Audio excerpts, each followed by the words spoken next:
Good morning guys, welcome back to my channel Sherex trading. मैं शैलेश कुमार सिंह। तो चलिए शुरुआत करते हैं दोस्तों ट्रेडिंग इज़ अ बिजनेस के एपिसोड नंबर 30 की। दोस्तों आपने प्रीवियस एपिसोड में मुझे बहुत सपोर्ट किया, उसके लिए थैंक यू सो मच। और चलिए शुरुआत करते हैं। सुबह का 9:11 हो चुका है, pre market open session complete हो चुका है। तो चलिए देखते हैं दोस्तों आज के मार्केट सेंटिमेंट्स क्या हैं और आज हम किस तरीके से ट्रेडिंग करेंगे। ठीक है, तो दोस्तों बैंक निफ्टी जो है वो ऑलरेडी जो है वो प्रीवियस ग्रीन जोन में ही क्लोज हुआ था और आज जो है बैंक निफ्टी वो थोड़ा बहुत ऊपर खुल रहा है। ठीक है, सेंटिमेंट्स की बात करें तो सेंटिमेंट्स हमारे आज के दोनों ही तरफ के हैं। पॉजिटिव साइड सेंटिमेंट्स ज़्यादा हैं, नेगेटिव साइड सेंटिमेंट्स भी हैं, बट वो इतने पावरफुल नहीं है। बट चूँकि है तो वो मार्केट को थोड़ा बहुत डाउन साइड ले जा सकते हैं। ठीक है, तो दोस्तों हमारी यहाँ पर स्ट्रेटेजी क्या रहेगी, चलिए मैं आपको एक बार अपनी वॉच लिस्ट दिखा देता हूँ। ऑलराइट, तो दोस्तों बैंक निफ्टी जो है वो 78 पॉइंट ऊपर खुल रहा है। ठीक है, और हमारे सेंटिमेंट्स आज दोनों ही तरफ के हैं, पॉजिटिव भी हैं और नेगेटिव भी हैं। बट पॉजिटिव साइड ज़्यादा स्ट्रॉन्ग है और नेगेटिव साइड उतने ज़्यादा स्ट्रॉन्ग नहीं है। तो दोस्तों स्टार्टिंग में हम क्या करेंगे, स्टार्टिंग में हम केवल और केवल अपसाइड ट्रेड ही लेंगे। ठीक है, केवल और केवल अपसाइड ट्रेड लेंगे। अगर हमारा वहाँ पर स्टॉप लॉस हिट होता है या ट्रेलिंग स्टॉप लॉस हिट होता है या फिर वहाँ से मार्केट रिवर्स जाती है तो फिर हम स्कैल्पिंग करके चलेंगे। मींस फिर जो अगला हमें ट्रिगर मिलेगा डाउन साइड हम उसमें एंटर करेंगे, उसके बाद जो भी ट्रिगर मिलते रहेंगे हम उसमें एंटर करेंगे। ठीक है, टिल जब तक हमारा टारगेट नहीं आ जाता। तो दोस्तों स्टार्टिंग में हम अपसाइड ट्रेड किस हिसाब से लेंगे, तो बैंक निफ्टी जो है वो ऑलरेडी प्रीवियस ग्रीन जोन में ही क्लोज हुई थी और अभी जो है वो 78 पॉइंट ऊपर खुल रही है। ठीक है, तो हम यहाँ पर अभी इमीडिएटली एंट्री नहीं लेंगे, हम यहाँ पर इंतजार करेंगे मार्केट के थोड़ा सा डाउन आने का। ठीक है,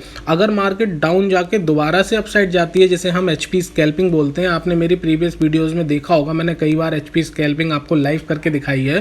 तो हम HP स्कैल्पिंग के बेस पे एंट्री लेंगे अगर मार्केट यहाँ से डाउन जाने के बाद दोबारा अपसाइड मूवमेंट दिखाता है। ठीक है, और अगर मान लीजिए डाउन जाता है और वो हमारे लेवल को क्रॉस करता है, अभी हमारा लेवल जो डाउन साइड बन रहा है 45,368 का बन रहा है। अगर मार्केट 45,368 से नीचे चला जाता है तो हम वहाँ पर डाउन साइड एंट्री करेंगे। मींस वहाँ पर हम कॉल को शॉर्ट करके चल सकते हैं। बट डिपेंड ऑन मार्केट खुलने के बाद ये डिसाइड होगा कि हम किस तरफ ट्रेड लेंगे। फिलहाल हम इंतजार कर रहे हैं अपने सेटअप के हिसाब से HP स्कैल्पिंग का, या फर्दर हम स्कैल्पिंग करके चलेंगे। ठीक है, ऑलराइट दोस्तों, तो स्टे कनेक्टेड, थोड़ी ही देर में मार्केट ओपन होने वाली है। देखते हैं हमें अपसाइड ट्रेड मिलती है, डाउन साइड ट्रेड मिलती है। ऑलराइट,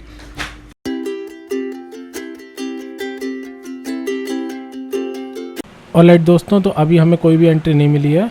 एक बार मैं आपको चार्ट खोल के दिखाता हूँ। ऑलराइट, देखिए बैंक निफ्टी जो है वो ऊपर खुला था बट वो ऊपर सस्टेन नहीं कर पाया, अभी वो नीचे जा रहा है। ठीक है, हमारा डाउन साइड ट्रिगर जो है वो है हमारा 43,368 का। तो बैंक निफ्टी जो है वो उसके आसपास जाकर और दोबारा से अभी हमें अपसाइड मूवमेंट दिखा रही है। अगर यहाँ पर हमें एंट्री मिलती है HP स्कैल्पिंग के हिसाब से तो हम पुट को सेल करेंगे और अभी थोड़ी देर इंतजार करेंगे। अगर ये हमारा 43,368 का लेवल 45,368 का लेवल क्रॉस करता है तो हम यहाँ पर डाउन साइड एंट्री लेंगे, मतलब कॉल को शॉर्ट करेंगे। तो अभी थोड़ी देर देखते हैं, अगर ये यहाँ से नीचे जाता है तो हम कॉल राइट करेंगे, मींस हम अपनी पोजीशन वेरिस बनाएंगे, और अगर ये यहाँ से रिकवर हो जाता है तो हम अपनी पोजीशन बुलिश बनाएंगे। ऑलराइट दोस्तों, तो हम अपने ट्रिगर के काफ़ी नज़दीक आ चुके हैं डाउन साइड ट्रिगर के। तो फटाफट से इस कॉल को वाई कर लेता हूँ पोजीशन क्रिएट करने के लिए। ठीक है, बट अभी मैं इसको मैंने वाई किया है, वाई करके रेडी रखा है।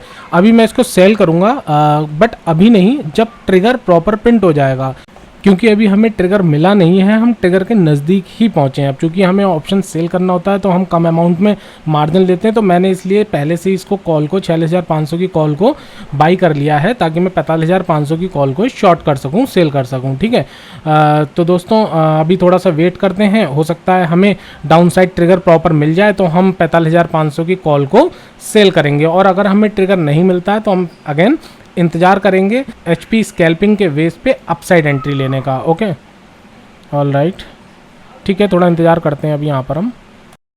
ऑलराइट दोस्तों, तो डाउन साइड ट्रिगर हमें नहीं मिला है, बैंक निफ्टी यहाँ से रिकवर कर रही है अपसाइड के लिए। आप एक बार देखिए 45,400 की पुट ने अपना हाई लगाया है 241.35। अब ये यहाँ से डाउन हो रहा है, ठीक है। तो एचपी स्कैल्पिंग में हम लोग क्या करते हैं, हाई से कैलकुलेशन करते हैं और यहाँ पर मेरी कैलकुलेशन के हिसाब से 217 के आसपास की एंट्री पॉइंट बन रहा है पुट में, 45,400 की पुट में। तो अगर ये 217 आ जाता है, ठीक है, तो मैं अपसाइड एंट्री कर लूँगा और अगर यहाँ से बैंक निफ्टी नीचे जाती है तो मैं कॉल को सेल करूँगा, ठीक है। अभी फ़िलहाल बैंक निफ्टी जो है वहीं पर मूव कर रही है और अब जैसे जैसे ये ऊपर जाएगी वैसे ही वैसे पुट के रेट जो घटेंगे, और अगर पुट के रेट घटते हैं 241.35 का हाई है, अगर वहाँ से ये 217 तक आती है तो 217 पर मेरे इसका एंट्री प्राइस बन जाएगा, मींस मैं पुट को 217 पे सेल करूँगा, ठीक है। चलिए दोस्तों देखते हैं अभी क्या होता है आगे।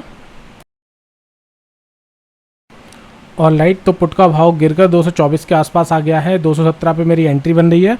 तो मैं फटाफट से एक पुट को बाई कर लेता हूँ दूर की, ताकि जैसे ही लेवल आए तो मैं वहाँ पर पोजीशन क्रिएट कर सकूँ, ठीक है। ऑलराइट, तो फटाफट से इसे बाई कर लेते हैं मार्केट रेट पे, ठीक है। और ठीक है दोस्तों, लेवल आ चुका है, फटाफट से मैं इसे जस्ट अ मिनट, ओके, ठीक है, मैं फटाफट से इसे सेल पे लगा देता हूँ, जो भी अभी का करंटली भाव चल रहा है उस भाव पर, ठीक है। ऑलराइट, तो हमारी पोजीशन यहाँ पे बन चुकी है, वुलिश पोजीशन बन चुकी है।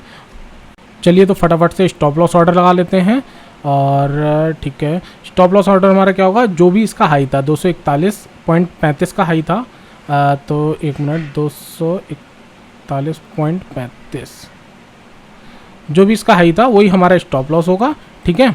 ऑलराइट, तो हमारा स्टॉप लॉस ऑर्डर भी यहाँ पर लग चुका है, ठीक है। मैं फटाफट से ये आउट ऑफ द मनी जो कॉल मैंने स्टार्टिंग में बाई करी थी इसको एग्जिट कर देता हूँ ताकि कोई कन्फ्यूज़न ना हो, ठीक है। क्योंकि पहले हम बेरिश साइड ट्रेड लेने को थे बट वहाँ पर हमारा ट्रिगर नहीं बना और हमें एचपी स्कैल्पिंग के हिसाब से अपसाइड एंट्री मिल गई। तो दोस्तों यहाँ पर मेरा केवल और केवल 24 पॉइंट का स्टॉप लॉस है और यहाँ पर मेरा टारगेट क्या है, मेरा टारगेट है 160 का, मीन्स लगभग हमारा यहाँ पे 57-58 पॉइंट्स का टारगेट है, ठीक है। स्टॉप लॉस हमारा छोटा सा 24 पॉइंट का और उसके कंपैरिजन में हमारा जो रिवॉर्ड है वो है 57-58 पॉइंट्स का, ठीक है। तो ठीक है दोस्तों, जैसे ही जैसे ट्रेड चलती रहेगी हमारे फेवर में चलेगी, एज यूजुअल मैं इसको ट्रेलिंग स्टॉप लॉस के साथ साथ में स्टॉप लॉस को ट्रेल कर करके नीचे लाता रहूँगा और अगर ये अगेंस्ट जाती है तो या तो मेरा यहाँ पर स्टॉप लॉस हिट होगा या ट्रेलिंग स्टॉप लॉस हिट होगा, अदरवाइज हम अपना टारगेट आने पर इस पोजीशन को एग्जिट करेंगे, ठीक है। टारगेट है मेरा 160 का, तो अब मुझे केवल वेट करना है। मेरी जो है एचपी स्कैल्पिंग के बेस पे एंट्री हो चुकी है, ये एक बुलिश ट्रेड है। चलिए दोस्तों स्टे कनेक्टेड, देखते हैं कि इस ट्रेड में हमें प्रॉफिट होता है या लॉस होता है।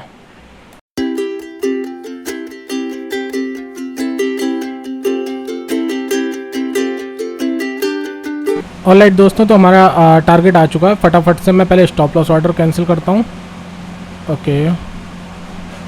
ऑलराइट, और इस पोजीशन को भी एग्जिट कर देता हूँ, ठीक है। ऑलराइट दोस्तों, तो 160 का यहाँ पर टारगेट आ चुका है और ठीक है, थोड़ा सा दूर है, चलो यहीं पे निकल जाते हैं वरना रेट एकदम से भाग जाता है। ऑलराइट, तो हमारे यहाँ पर एग्जिट हुई है 166 के आसपास, कोई दिक्कत नहीं, 4-6 पॉइंट की बात है। ऑलराइट, या 166, ठीक है, कोई दिक्कत नहीं है।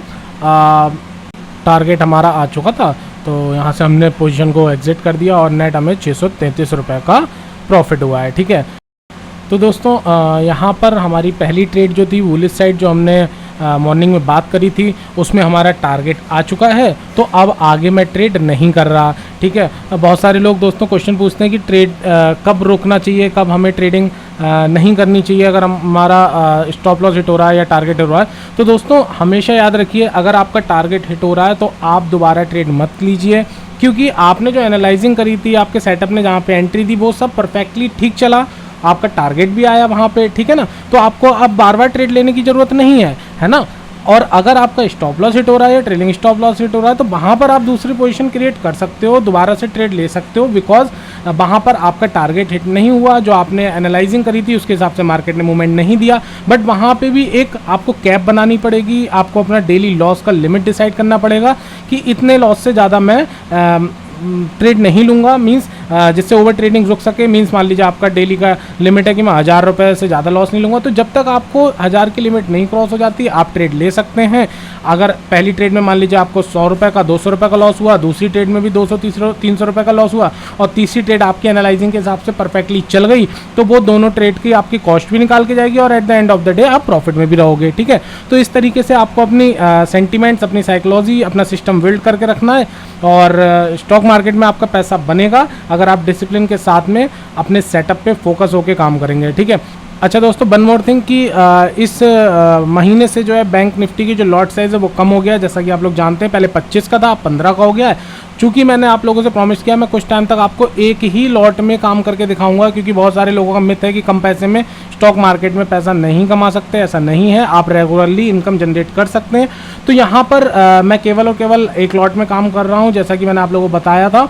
तो वो लॉट साइज़ अब 15 का हो गया। तो जहाँ मेरा टारगेट 1400-1300 रुपये का होता था, वहाँ थोड़ा सा टारगेट ये हमारा 700-800-900 रुपये तक आ गया है। कोई दिक्कत नहीं, कोई फ़र्क नहीं पड़ता उससे। और लॉस की भी हमारी जो लिमिट थी वो कम होगी। जहाँ हम एक स्टॉप लॉस में लगभग 400-450 रुपये का स्टॉप लॉस लेके चलते थे, वहाँ अब हमारा स्टॉप लॉस छोटा सा हो गया, 300 रुपये का, 250 रुपये का, 350 रुपये का। ठीक है, तो हमें प्रॉफिट पे नहीं जाना है, प्रॉफिट के अमाउंट पे नहीं जाना है, हमें ये देखना है हम पॉइंट्स कितने कैप्चर कर रहे हैं। ठीक है, हम यहाँ पर आप देखिए मेरा जो स्टॉप लॉस होता है वो अमूमन कितने पॉइंट का होता है, 30 पॉइंट का, 24 पॉइंट का। ठीक है, जिस दिन एक्सपायरी होती है उस दिन तो वो और भी छोटा हो जाता है, बट मेरा टारगेट कितना होता है, हमेशा बड़ा होता है, 50 पॉइंट, 55 पॉइंट, 60 पॉइंट, 70 पॉइंट का। ठीक है, तो हमें इस तरीके से रिस्क रिवॉर्ड मेंटेन करना है, जिससे कि हम अगर 2 दिन ठीक है, तीसरे दिन गलत भी हो रहे हैं, चौथे दिन भी गलत हो रहे हैं, तब भी हम at the end of the week, at the end of the month हम प्रॉफिट में निकलें।